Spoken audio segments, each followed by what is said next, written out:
Thank you so much for joining us on the Midday News, Governor Amaechi. Thank you.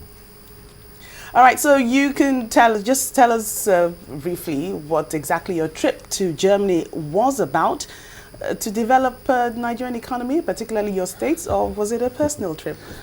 Well, the German government, through their Agency for International Cooperation and Development called GIZ, did invite 6 governors to go with them to Berlin to take a study tour of the German model of federalism. And the visit was quite interesting because the 6 governors and the commissioners that went with us were able to see the difference between the way the Germans practice federalism and the way we practice it in Nigeria. Of importance is the issue of physical relationship, resources, and we discovered that instead of natural resources, the German economy is dependent on mostly their brain, in their ability to carry out innovations, collect taxes, small and medium enterprises, and all that. And one of the things I took away is the need to establish an economic development and employment generation agency with the intention to set out some money for the agency to allow startup companies, develop companies, give them financial facilities to enable them grow. And it will be dependent on the number of persons they are willing to employ and how much their business plan is able to sustain their business and create employment opportunities in Rivers State. So it's supposed to be a 2-week program, but most of the governors have left. We left after 7 days because we felt we had other things to do in our states. But the commissioners are staying back to go to Dusseldorf and other parts of the country. We went to Brandenburg, which is a state. We went to Frankfurt-Oder, which is a local government area. And then we dealt with the Federal Ministry of Finance. We dealt with the Federal Ministry of Economic Development and Cooperation and all that. It was a very fruitful trip, and I'm very delighted at this trip. But don't forget, it was sponsored by the German government. Well, Governor Amaechi, while you were away trying to find ways of developing your state's economy, there was this issue that was brewing in your domain, and that is that issue of the ASU, the Association of the Senior Staff of Universities, threatening to go on strike because of the appointment, the issue of the appointment of a vice-chancellor for the Rivers State University of Science and Technology, and the fingers were pointing in your direction. And so, what exactly is your position on this matter? Well, I wasn't opportune to defend the position of the government while I was away, but I'm sure by now most people must have spoken. For the first principle to apply is that let ASU at the federal level concern themselves with issues that have to do with federal universities. If we are practicing federalism, which they teach in the universities, I was taught federalism in the university, I wonder why they teach something different from what they want to practice. What is the business of ASU in Ekiti, for instance, with what happens in the Rivers State University of Science and Technology? I have my own education policies, or the state government has its own education policies and all that. But that is not even the problem. The problem is that there is no law anywhere in the Federation that says that the tenure of the Vice Chancellor of the Rivers State University of Science and Technology will be 5 years. The law we have is the Rivers State University of Science and Technology law, which stipulates that the Vice Chancellor shall be appointed for the first instance for 4 years and renewable for another 3 years. And, you know, as a visitor to the university, I allowed them to go through a due process. In the due process, I received a letter which I will read to you. The letter simply states from the committee, the law says that both council and senate will appoint a joint selection committee, who then will select 3 candidates and submit to the governor from where he will choose from. Now, this council was actually set up, and I will read to you the letter that I got from the chairman of the committee. The chairman of the committee in this letter said, it was discovered that Professors Bionebu, Professor Ahiakwo, and Professor Lale, who are also candidates in the selection process, were involved in the nomination of members of the Joint Selection Committee. Professors Onebu and Ahiakwo nominated Professor Suburia and Professor S. Amade as members of the Joint Selection Committee, whereas Professors Lale and Professor Ahiakwo, who are members of council, participated in the selection of members of council nominated in the Joint Council Senate Committee. They nominated Amabipi Martins, Mrs. Matilda Nodim, Chief Nemi Adoki, Dikin Abigo, and Chief Wiki. Accordingly, as candidates for the position of the Vice Chancellor, they are barred morally and legally from participating in the process of the selection of persons. to be nominated into the body to determine their suitability as Vice Chancellor. Professors Onyebu, Ayakwa, and Lale are therefore disqualified from contesting for the position of Vice Chancellor. The fact that they were allowed to stand for the selection and were interviewed did not cure the initial defect and substantive disability. This is a principle protected, that a candidate cannot choose his judge.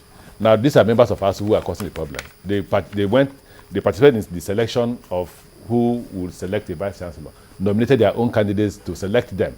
And the Vice Chancellor was not allowed to nominate anybody because he was assumed at that beginning that he was a candidate. They were not candidates. After the selection of the Joint Council Committee, they came out and said, oh, we're not candidates. And then they selected themselves first, second, third, and fourth. And then they want the governor to ratify that. The letter from the chairman of the Joint Selection Committee disqualified them and allowed me to appoint two candidates, either Professor Inda or Professor Fakai. And I felt, well, this is a controversy. While studying it, let me appoint Fakai as an acting Vice Chancellor to let me study what the law says. And I've seen what the law says. Tomorrow morning, as I get back to Port Harcourt, I would direct the Secretary to State Government to formally write to Professor Fakayev, appointing him as a substantive Vice Chancellor of the University of Science and Technology. The principle is clear. ASU has no business to direct me who to appoint as Vice Chancellor or not. It's not an employment issue. There is no case that is involved. They want to become politicians. Again, it's the fact that, you see, why suddenly are people interested in being the Vice Chancellor of the University of Science and Technology? Simple. Because we've started putting funds in the management of the school.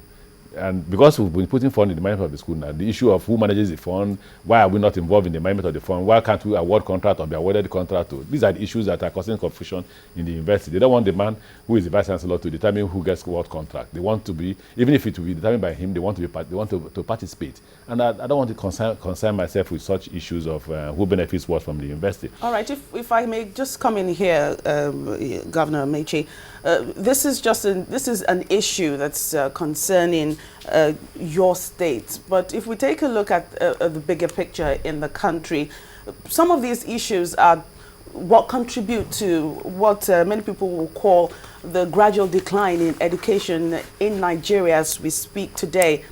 What can we do to actually curb all these problems? Well, if you look at the records of the University of Science and Technology, when we appointed Professor Fakaye, there were only 8 departments that were accredited in the university. Only 8 out of 38. By now, as we're talking, 38 courses have been accredited. There were 76 in the world ranking of Nigerian universities. Now they are 19 in the world ranking of Nigerian universities.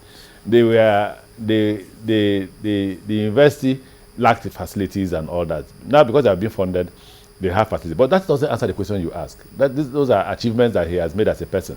The first step to it is first to ask what is the meaning of research and development around it. How many of our professors are reading? How many of our professors are researching? What new things are they teaching me? What are the infrastructures? What are the equipment to determine that this man is qualified to be an engineer? How do we know that the man who is an engineer in a science university or technology university or university of technology, can produce anything? Now, the standard of education in Nigeria has completely, not declined, deteriorated. And so we must begin afresh to look at the quality of teachers that we have, train our teachers, ask them to do researches and development. Don't promote anybody. Don't even keep anybody one more year in the university if you can't read. Most of them can't. Some of them, not most of them. Some of them can't read. Some are reading, some are researching. But we need to know that our teachers are no longer contractors. They are moving from the job of teaching to contracting. And it's affecting educational development. I have a problem with hiring teachers. We want to hire 13,000 teachers, none in the sciences. We've been looking for science teachers up to today.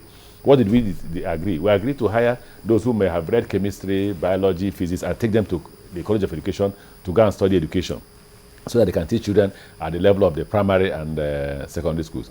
I'm beginning to think again whether we should go to hire professors from outside the country to teach our children at the university level so that they can become better graduates. So the decline is heavy, and I think the government needs to do something drastic to enable us grow in that regard. Well, Governor Amaechi, the issue of education notwithstanding, your state has also been one of the states affected by militancy way back then. The federal government has actually put in place an amnesty program, but that is just, by the way, it has its own problems as well. But then for the people who used to be in the creeks in bearing arms against the government, who have left that behind them now effectively, What would the River State government on its own actually do about rehabilitating some of these individuals? That's a difficult question for me to answer. I've always held the view that I don't support amnesty. Why not we end it at that? I don't want to go beyond that. Everybody in Nigeria knows that I never supported amnesty, and I want to remain at that point. My reason for not supporting amnesty, the Nigerians know it. My reason for not supporting amnesty is that, first, amnesty program, the way it is, would now, instead of punishing criminals, will encourage people from other parts of the country to ask for amnesty. I think there's a rumor that Boko Haram is asking for amnesty. If you finish with Boko Haram, the Southwest will ask, Southeast will ask, everybody will be asking for amnesty. That's the reason why I did not support amnesty, not because the federal government is not handling it well. All right, thank you so much, Governor Amaechi, for spending time with us during our bulletin at Channel Television. I'm sure that very soon we'll call on you again to talk about some other national issues because of your position as the chairman of the Governors Forum. Thank you so much for being on Channel Television.